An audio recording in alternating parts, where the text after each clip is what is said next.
Баршаңызға қайырлы күн. Сіздермен Айған Зулпиева, 9 сынып химия, 6 параграф электролиттік диссоциация теориясы бойынша А, Б, С есептерінің жауаптарын сіздермен бөлісетін боламын. Бірінші, көрсетілген қысқартылған иондық теңдеулерге сәйкес молекулалық теңдеулерін құрыңдар деген. Яғни, бұл үшінші этап қысқартылған иондық теңдеу болып саналады. Осыған сәйкес келетін формулаларды тауып жазуымыз қажет. Екінші, көрсетілген иондарды пайдаланып диссоциацияланған заттар формулаларын құрып, диссоциацияның теңдеулерін жазыңыздар деген. Осы формула иондарды пайдаланып біз диссоциациялану теңдеулерін жазады екенбіз. Үшіншіде, калий гидрокарбонатын, карбонаты, темір хлориді, темір 3 гидроксихлориді бар гидроксид формулаларын жазып, иондық түрінде теңдеулерін жазыңдар деген екен. Біз соны бүгін сіздермен орындайтын боламыз. Қазір сіздерге дайын параққа есептің шығару жолдары көрсетілген. Бұл жерде иондық теңдеуді, яғни молекулалық толық иондық қысқартылған иондық теңдеу түрінде барлығын солай жазуды көрсеткенмін. Толық иондық теңдеуде иондарын толық жазып қысқартамыз. Оның ионын қайдан білеміз? Оны ергіштік кестеге қарап орындасаңыздар болады. Тез жаттауға септігін тигізеді. Одан кейін бізде С есебінде бізде альфаға байланысты есептер және массаға байланысты есептер бар. Және соның ішіндегі реакция теңдеуін 3 теңдеуге бөліп жазыңдар деген. Бұл жерде ең бастысы реакция теңдеуін жазғаннан кейін теңестіруді ұмытпаймыз. Теңестіріп болғаннан кейін міндетті түрде иондарға ыдыратып толық иондық теңдеу түрінде жазамыз. Егер тұнба түрінде болса, яғни ерімейтін болса, оны иондарға ыдыратпаймыз. Ал еритін болса, толық ионға ыдырайды. Соңында қысқартылған иондық теңдеуде не қалады, мысалға, қандай заттар қалады, соны ашып жазатын боламыз. Мысалы, А есебінде 2H плюс CO3 2 минус нәтижесінде H2O CO2-ге тең болатын қандай реакция теңдеуін жазуға болады деген. Бұл жерде тұз қышқылына кальций карбонатын қосамыз. Нәтижесінде кальций хлориді және көмір қышқылы түзіледі. Көмір қышқылымен бұл жерде ашып жаздым. CO2 газ және су деп. Сіз екеуін жазсаңыздар болады. Келесінде қорғасын плюс 2 плюс және S минус 2 минус нәтижесінде қорғасын сульфиді тұнбаға түседі. Көрдіңіздер ме? Тұнба болса, онда иондарға ыдыратпаймыз. Енді осы қорғасын нитратына темір сульфидін қосып, нәтижесінде қорғасын сульфиді және темір нитраты түзіледі. Келесі 2H плюс және S2 минус нәтижесінде H2S күкірт сульфиді түзілетін реакция теңдеуіне сәйкес келетін формулалар, олар тұз қышқылына натрий сульфидін қосамыз. Нәтижесінде күкірт сульфиді және натрий хлориді, яғни ас тұзы шығады екен нәтижесінде. Одан кейін келесі бізде мысты алынған, яғни мыс 2 плюс 2OH нәтижесінде мыс 2 гидроксиді тұнбаға түседі. Яғни осыған сәйкес келетін реакция теңдеуі мыс хлоридіне натрий гидроксидін қосамыз. Нәтижесінде мыс 2 гидроксиді тұнбаға түсіп, көк тұнбаға түсіп, натрий хлор ас тұзы бөлініп шығады екен. Келесі темір 3 плюс ионына 3OH минус нәтижесінде темір 3 валентті гидроксиді тұнбаға түседі. Оған сәйкес келетін бізде реакция темір хлоридіне натрий гидроксидін қосамыз. Нәтижесінде темір 3 гидроксид тұнбаға түсіп, натрий хлор, яғни ас тұзы бөлінеді.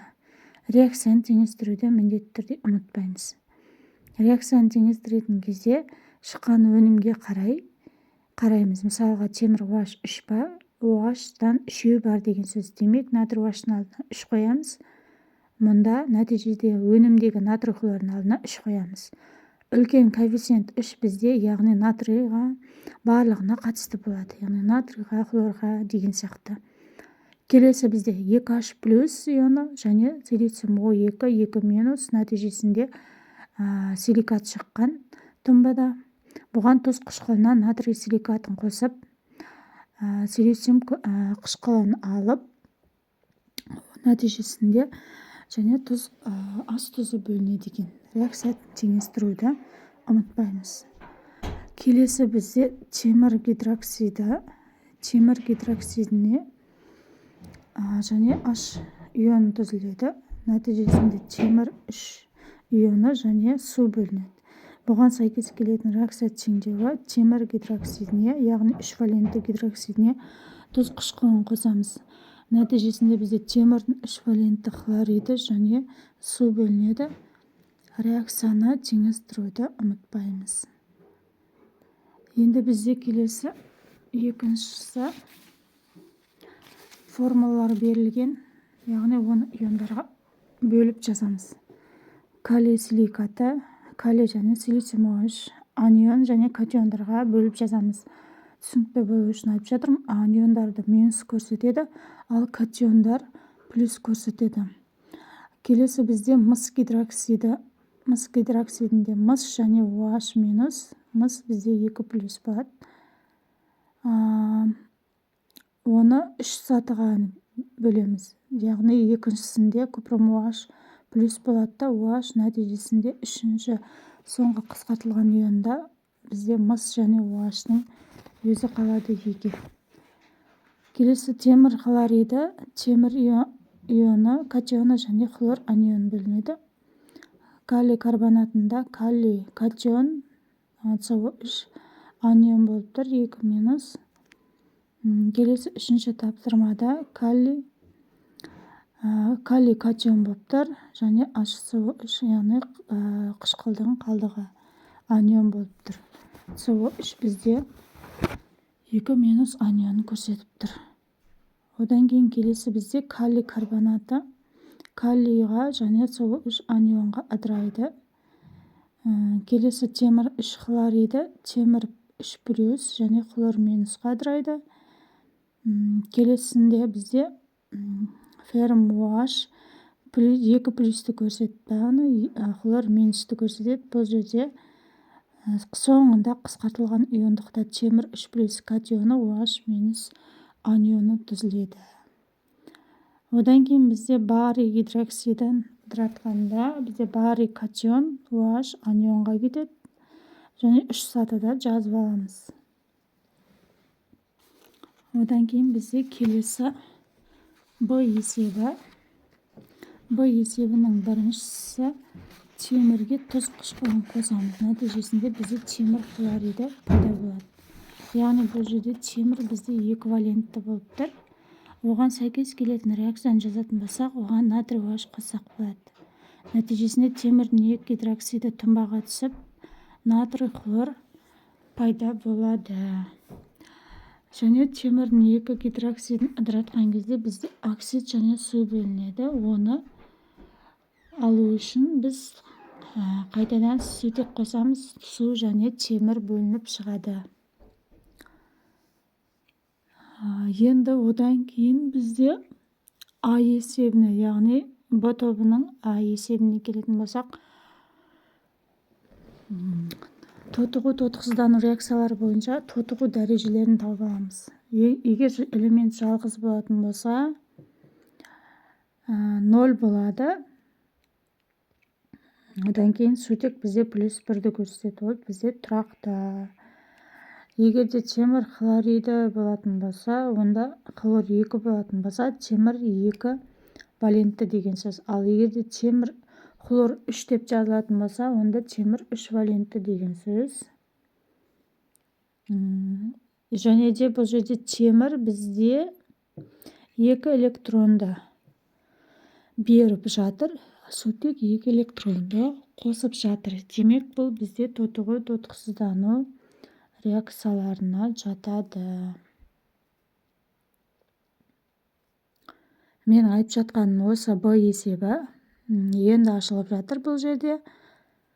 Соңындағы енді бізде жаңағы темір оксиді және сутек, сутек жалғыз болғандықтан 0 деген тотығу дәрежені көрсетіп тұр. H2O бізде өзгергенде H2O сутек бұл жерде +1 болып тұр. Себебі оттек -2 көрсетеді. Темір жалғыз болғандықтан тотығу дәрежесі 0. Енді бұл жерде өзгергені темір 2-ден 0-ге өзгерді, сутек 0-ден +1-ге өзгерді. Яғни темір 2 электронды қосып алса, сутек 2 электронды беріп жіберді. Яғни бұл тотығу тотықсыздану реакциясына жатады. Тотығу тотықсыздану реакциясы дегеніміз тотығу дәрежелері өзгере жүретін реакцияларды айтамыз. Бәрі түсінікті деген ойдан келесі бізде А есебі. А есебі бізде темір хлор 2-ге, яғни темір хлоридіне натрий OH-ты қосып, нәтижесінде темір OH 2 аламыз, яғни ол тұнбаға түседі. Одан кейін бізде натрий хлор бізде ас тұзы бөлінеді. Бұл бізде молекулалық теңдеу болып саналады. Одан кейін біз толық иондық теңдеу түрінде жазу қажетпіз. Ол кезде міндетті түрде иондарға ыдыратамыз. Темір жеке-жеке жазыламыз. Темір, хлор, натрий, OH минус. Шыққан өнімде бізде темір OH 2 жаңағы тұнбаға түскеннен кейін оны иондарға ыдыратпаймыз. Натрий және хлор иондарға ыдырайды. Енді бірдейлерін қысқартамыз да, не қалды соңында қысқартылған иондық теңдеуінде жазып шығатын боламыз. Одан кейін бізде екінші, яғни күкіртке оттек қосқанда СО2. Күкірттің 4 валентті оксиді шығады, оған су қосқанда күкірт сульфиті бөлінеді нәтижесінде. Біздің белгісіз затымыз осы болып тұр. Одан кейін бізде осы шыққан затымызға натрий OH қосамыз. Яғни әрбір шыққан затымызға бір зат қосу арқылы біз келесі белгісіз затты таба алады екенбіз. Әде бариға оттек қосып оксидін алдық. Одан кейін гидроксидін алдық су қосып. Гидроксидке біз сірке қышқылын қосқанда барий ацетаты шығады. Барий ацетатына ас тұзын қосқанда натрий ацетаты шығады екен. Яғни бір заттан екінші затты алып айналымды жазып алдық. С есебіне келетін болсақ, бұл жерде альфа берілген және бөлшек саны берілген. Кішкентай енді табу үшін альфаны жаңағы үлкен n-ге көбейтеміз. Нәтижесінде 81 шығады. Яғни бұл жерде А жауабы дұрыс 81. Екінші есепте мыс сульфаты 32 грамм, яғни мыс гидроксидін табу қажет. Реакция теңдеуін жазып аламыз.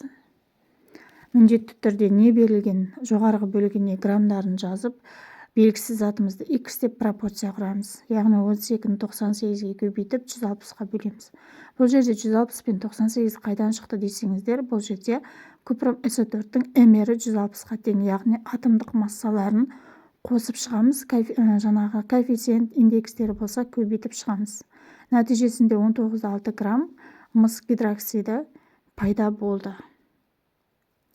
Одан кейін толық және қысқартылған иондық түрінде жазып алады екенбіз.